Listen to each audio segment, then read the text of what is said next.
Brahms, Phil Hey, here. Phil. Ladies and gentlemen, this is Phil Goldberg representing American Veda Tours, and I'm on the phone from Los Angeles with my esteemed colleague, Swami Brahmananda, aka Brahms, who is in the home of St. Francis in Assisi, Italy, in a wonderful old apartment that looks so charming. I wish I were there. Brahms, the next topic on our list of short conversations is Ganeshpuri in the area near the cities of Mumbai and Pune, which is in the sort of last third of our upcoming tour, September 15th to October 5th. Now, we wanted especially to go to Ganeshpuri because our whole theme is to visit places associated with the important gurus who came to the West. And Ganeshpuri was made famous by your guru, Swami Muktananda, and you spent a lot of time there with him. So I'm really looking forward to it. And I have to confess, I've never been to Ganeshpuri, and I really look forward to being there with you. Tell us what you have in mind for the time we're going to be there. Well, we're certainly going to visit the sacred shrines that are there. The probably the most famous is the Samadhi shrine of Bhagawan Nityananda, who was my guru's guru. It's the center of town and truly an extraordinary, powerful place. Nityananda came to Ganeshpuri before there was a town there. It was just a jungle. And there were no roads or anything. And he settled there, and this extraordinary town just arose around him. And my own teacher, Swami Muktananda, was a disciple and ended up building an ashram just about a kilometer or two down the road from this temple. And I first met Muktananda back in 1975.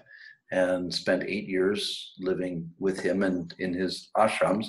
And Ganeshpuri was our home base during that time. And I had just many extraordinary experiences. I mean, living there in this sacred place with the living master was, really one of the highlights of my life. I mean, getting up at 3:30 in the morning and walking downtown, which was a kilometer away, to take a bath in the hot springs before meditation.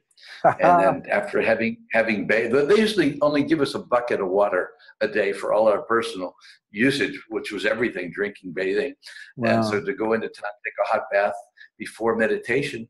And then I would go sit in the cave that Baba used to meditate in for years and years.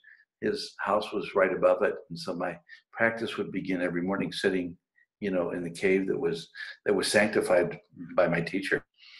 Wow. So it was, yeah. And you had responsibilities as well. I mean, essentially, you were not just a disciple or a student of Muktananda, but you were a worker. You worked for him. You had duties and responsibilities. Tell us about that. Well, I was on his staff for almost 6 years.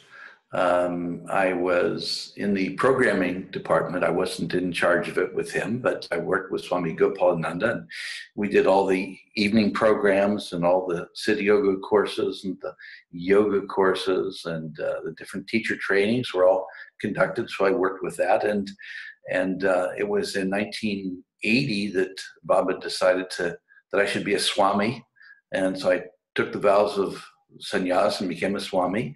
And when we were in Los Angeles that year, he left me in Los Angeles as the Swami and with the instructions to start an ashram there. There'd been an ashram before, a small ashram in downtown LA.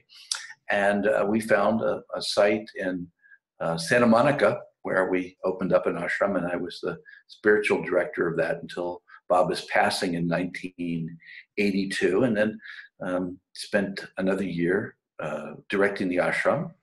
I was also the national coordinator at the time. So at the time, Muktananda had 15 ashrams in the United States and another 300 or so meditation centers around the United States, and part of my job was to answer questions that leaders had and to, take care of the administering of those things.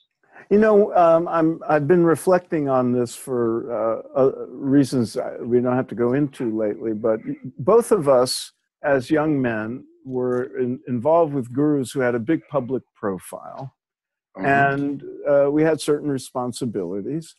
And it occurs to me in looking back that in the world of Siddha Yoga and in the world's other gurus who were gaining prominence in the late 60s and 70s, many of the people doing the work, sort of the foot soldiers, were really young.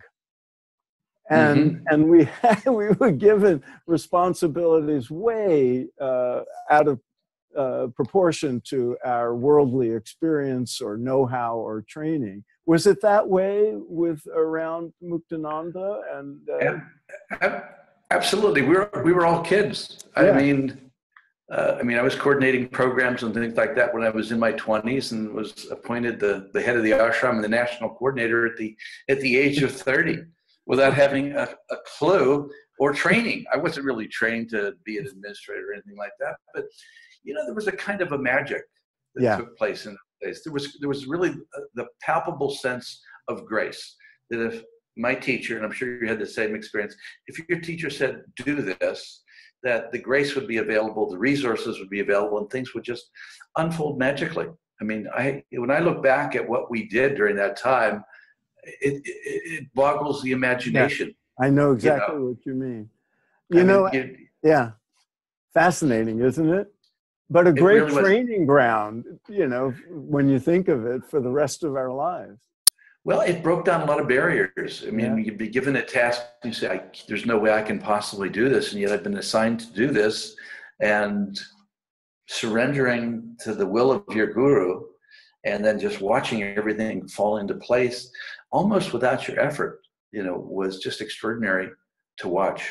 Was he, when you were around him, was he, a lot of gurus who the public sees have this cheerful serenity about them, but they can be very tough with their disciples when, they're working with them and essentially shaping them into mature, grown-up human beings. Was Muktananda tough? He had both. Yeah. He was full of love, and yet, the first couple of times he was harsh with me, where he really busted me for something, I was ecstatic because I felt like I was finally a disciple. He was kind and loving and gentle, to all of the devotees. But once he busted you, it was like, okay, he knows that I'm here to stay. I'm not running away. And I can tell you legions of stories of times when he would bust me. Because at one point I would speak in front. There were many times he would bust me in public. And he was calling me out. That'll do it. as he was calling me out in front of 1,000 or 1,500 people, there was the human part that was completely mortified, but there was the disciple part that was going, God, he loves me. I could actually, there were times that I could feel that his gaze and his wrath, I could feel it literally burning away parts of me. I mean, for example, a feeling of inadequacy. There was a certain thing that happened where I just had always felt inadequate, not good enough, and I could feel him chipping away at that with his fire.